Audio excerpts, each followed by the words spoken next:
গাজায় ইসরায়েলি হামলার জেরে বিশ্বব্যাপী কোণঠাসা জনপ্রিয় কোমল পানীয় ব্র্যান্ড কোকা-কোলা। ইসরায়েলি সমর্থনের অভিযোগে মুসলিম দেশগুলোর নাগরিকেরা কোকা-কোলা বয়কটের ডাক দেয়। বাংলাদেশেও এর প্রভাব লক্ষণীয়। সম্প্রতি নিজেদের অবস্থান পরিষ্কার করতে একটি বিজ্ঞাপন বানিয়েছে কোকা-কোলা বাংলাদেশ। আর এই বিজ্ঞাপন নিয়ে সোশ্যাল মিডিয়ায় ঝড়, অভিনেতাদের দেওয়া হয় বয়কটের হুমকি।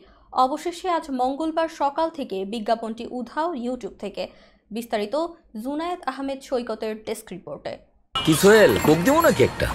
না বাবলু ভাই, এই জিনিস এখন আর খাচ্ছি না। তুমুল সমালোচনার মুখে জীবন শিমুল শর্মাদের করা বিজ্ঞাপন সরিয়ে নিয়েছে কোম্পানি ও ব্র্যান্ড কোকা-কোলা। ইউটিউবে আজ সকাল থেকে সেই বিজ্ঞাপন আর দেখা যাচ্ছে না, যদিও বিষয়টি নিয়ে কোনো ঘোষণা বা বক্তব্য দেয়নি কোকা-কোলা বাংলাদেশ কর্তৃপক্ষ। তবে ফেসবুকের বিভিন্ন ফেসবুক গ্রুপে, পেজে ও ইউটিউব চ্যানেলে ডাবিং করা বিকৃত ভাষণের সঙ্গে বিভিন্ন ক্লিপ এখনও বিদ্যমান রয়েছে।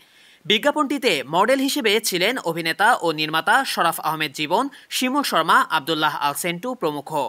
অভিনয়ের পাশাপাশি বিজ্ঞাপনটি নির্মাণের পেছনেও রয়েছেন শরাফ আহমেদ জীবন। বিজ্ঞাপন প্রচারের পর থেকে কোকা-কোলা বয়কটের পাশাপাশি অভিনয় শিল্পীদের বয়কটের হুমকি দিয়েছেন নেটিজেনরা। বিভিন্ন গ্রুপ থেকে শুরু করে অনেকে নিজের ফেসবুক আইডিতে পোস্ট করে বয়কটের ডাক দিয়েছেন। বয়কটের তোপের মুখে পড়ে কোকা-কোলা বিজ্ঞাপনে মডেল হিসেবে কাজ করার বিষয়ে মুখ খুললেন অভিনেতা শরাফ আহমেদ জীবন এবং শিমুল শর্মা। সোমবার রাতে অভিনেতা শরাফ আহমেদ জীবন তার ফেসবুক আইডিতে এক পোস্ট করে দাবি করেছেন যে তিনি ইসরায়েলের পক্ষে কোনো কাজ করেননি। পোস্টে শরাফ আহমেদ জীবন বলেন, আমি একজন নির্মাতা এবং অভিনেতা হিসেবে সবার কাছে পরিচিত। বিগত 2 দশক ধরে আমি নির্মাণ ও অভিনয়ের সাথে জড়িত। সম্প্রতি কোকা-কোলা বাংলাদেশ আমার সাথে তাদের একটি বিজ্ঞাপন নির্মাণ এবং অভিনয় করার জন্য নিয়োগ করেছিল। আমি শুধুমাত্র তাদের দেয়া তথ্য উপাত্তই কাজটিতে তুলে ধরেছি।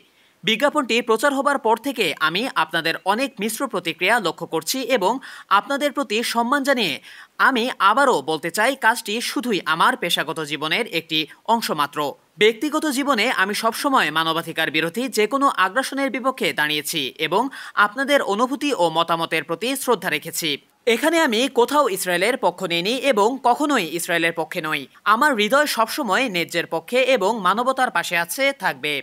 এদিকে জীবন ও শিমুল বিজ্ঞাপনটিতে কাজ করায় অনেকেই ভেবেছেন এই বিজ্ঞাপনটি ব্যাচেলর পয়েন্ট খ্যাত নির্মাতা অমির তৈরি, কিন্তু কোকা-কোলার বিজ্ঞাপনটি তার নির্মাণ করা নয়। আর বিষয়টি খোলামেলাভাবে স্পষ্ট করেছেন এই নির্মাতা।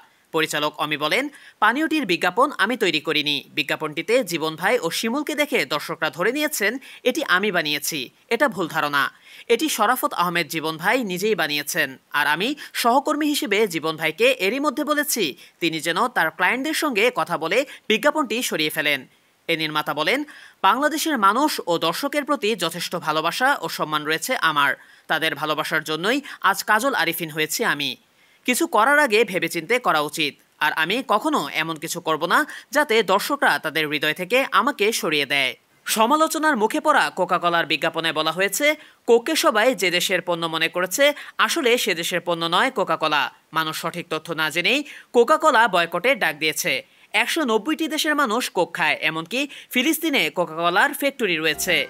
তাই বিভ্রান্ত না হয়ে গুগল সার্চ দিয়ে নিশ্চিত হওয়ার আহ্বান জানানো হয়েছে বিজ্ঞাপনটিতে।